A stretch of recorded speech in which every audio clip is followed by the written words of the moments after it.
Well, thank you so much, guys. Now, let's begin with some football in action. Now, the promotion of 4 clubs from the 2020-2021 Nigerian National League, NNL, will be decided via Super 8 playoff. Now, the NNL organizers disclosed this during a media parley in Abuja to herald the league's resumption on Saturday, February 13, 2021.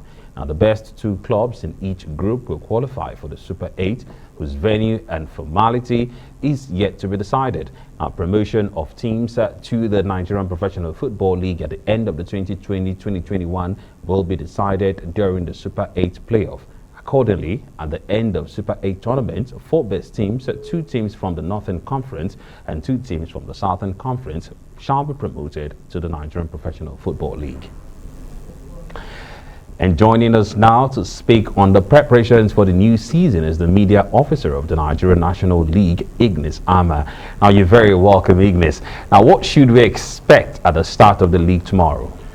Thank you so much, Ferdinand, for having me. You recall, Ferdinand, that our league was uncompleted in the 2019-2020 season. First, it was because most of the clubs complained of officiating, and there was need to sort out some things. While we were taking a break, then we had the pandemic which setting.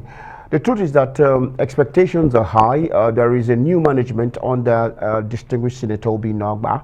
A lot is expected. Don't forget, he's a former referee, and of course he doubles as the FA chairman in the SALT in Ebonyi State.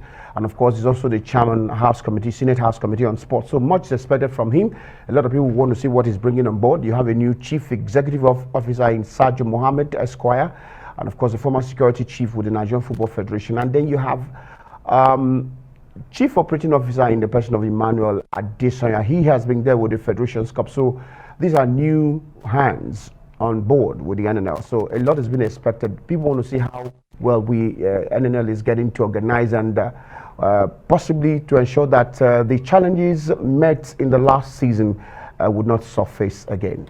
All right, now very interesting to see that. And why have the NNL decided to have a Super 8 from what we hear, talking about the side in the championship? Ferdinand, the truth is that we have 46 clubs who cannot play straight league.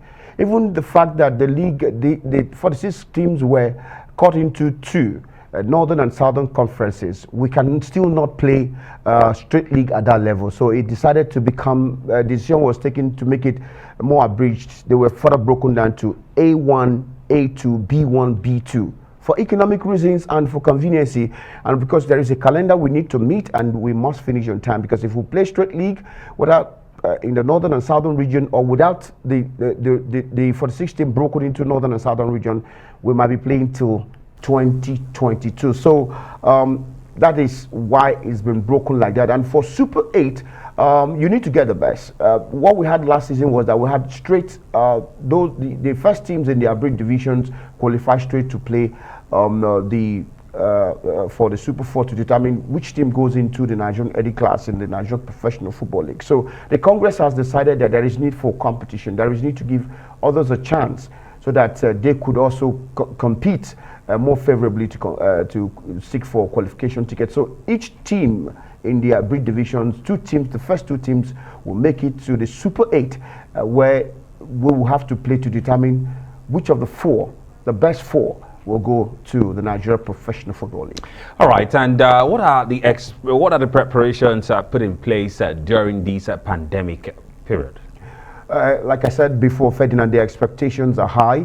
Don't forget, we are in a country where we have been told that there could be a second wave of the global pandemic. The PTF has been on top of their job.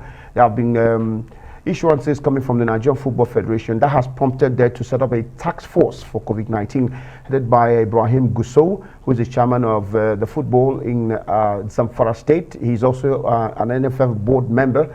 So they have written all the clubs. They are to monitor the leagues, the Women's League, the Nationwide League, the Nigeria Professional Football League that is currently ongoing. It is only the NLO and the Nigerian National League, the one we call the most important league, that is there to kick off.